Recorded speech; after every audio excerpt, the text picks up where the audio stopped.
Okay, let's dive right into this explainer and demystify the psychology behind why Gen Y and Z just cannot seem to stop buying things they see on their feeds.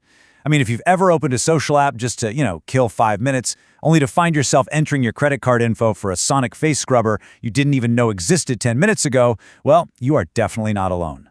Today, we're unpacking a fascinating 2026 academic study to figure out exactly how this works under the hood. The phrase and hashtag TikTok made me buy it has racked up a staggering 5.4 billion views. 5.4 billion. Think about that scale for a second. This isn't just some catchy slogan anymore. It's a massive, measurable behavioral shift in how Gen Y and Z consumers interact with brands. It's basically the ultimate digital storefront right in your pocket. Which brings us to the ultimate mystery we're solving today. Why is this specific platform so incredibly devastating at getting us to open our wallets? Like, how does it actually differ from the social networks we've been scrolling through for over a decade? To answer that, we're cutting through all the marketing hype and looking straight at the data, specifically detailing exactly how Gen Y and Z users respond to influencer promotional content in this highly algorithmic environment. Here's a quick look at our agenda based on the 2026 Hazari study. First, the billion-dollar hashtag. Next, old rules versus new rules. Then, decoding Gen Y and Z, followed by the algorithm's direct shortcut, and finally, the new marketing playbook. All right, Section 1. Old rules versus new rules, a paradigm shift. To really get what changed, we first have to look at the old rules we used to live by. So, traditional psychology, specifically Kelman's social influence theory from way back in 1958, tells us that influence is a slow burn. It moves progressively through compliance, identification, and finally, internalization. Basically, first you comply, maybe by watching a video. Then you identify with that creator to build a relationship, liking posts, commenting. And finally, you internalize their message because it actually matches your personal values. That was the classic playbook.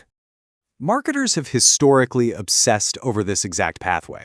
You engage, that builds loyalty, and eventually, hopefully, that funnels down into a purchase. For a really long time, on platforms built entirely around personal connections, this chained pathway was the absolute gold standard. Marketers literally spent billions trying to force consumers step by step through this exact funnel. But here is the real game changer. Unlike Facebook's relationship-building social graph, TikTok operates on an algorithmic interest graph. And that completely wrecks this traditional slow burn approach. The social graph cares about who you know. The interest graph? It doesn't care who your friends are at all. It uses machine learning on massive datasets to feed you hyper-personalized, short-form content based strictly on what holds your attention right now. It's a total shift from building relationships to capturing immediate attention. Moving on to Section 2, Decoding Gen Y and Z, the study. To actually prove this massive shift, researchers needed to test exactly how this specific demographic reacts to influencer promos today. They gathered 425 Gen Y and Z users, with a near-perfect 50-50 split between men and women. Now, why does that split matter? Well, in traditional marketing, gender segmentation is huge. Past research always suggested females might lean towards social validation from influencers, while males might focus more on technical specs. So the study was perfectly set up to see if any of those old rules still applied. So picture a typical ad on your feed, pulsing background music, engagement metrics flying up, and a couple just casually chatting about a mattress, ending with a quick link in bio. That is exactly what researchers showed these users. A male and female influencer couple demonstrating a gender-neutral lull mattress. Keeping it neutral was absolutely crucial to avoid any unconscious bias, anchoring all this abstract data right into a real-world, everyday scenario. Let's jump into Section 3, the algorithm's direct shortcut, the big reveal. After crunching the numbers on the responses, these researchers dropped an absolute bombshell. Look at this massive number. In statistical terms, a beta of 0.774 represents an incredibly strong direct pipeline straight from watching the influencer to wanting to buy the product. For Gen Y and Z, seeing the influencer translates almost instantaneously into hitting add to cart. It completely bypasses the need for brand loyalty. You see the promo, you accept the cue, you buy. Bam.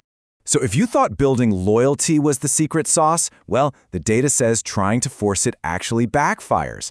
The algorithm genuinely doesn't care if you love the brand or if you leave a comment. It just wants you to hit buy. Engagement and loyalty completely failed to mediate the sale, and even crazier, pushing for loyalty actually had a slight negative link because of ad fatigue. Bombarding Gen Y and Z with targeted videos just exhausts them. It doesn't make them love your brands more. Oh, and that 50-50 gender split? Zero difference. The algorithm is the ultimate equalizer here. This just brilliantly illustrates the new reality. The old chain of social pressure is literally broken. The direct impact of the influencer is sky high, but those indirect effects, engagement and loyalty, totally failed to mediate the sale. And gender moderation? Absolutely no effect.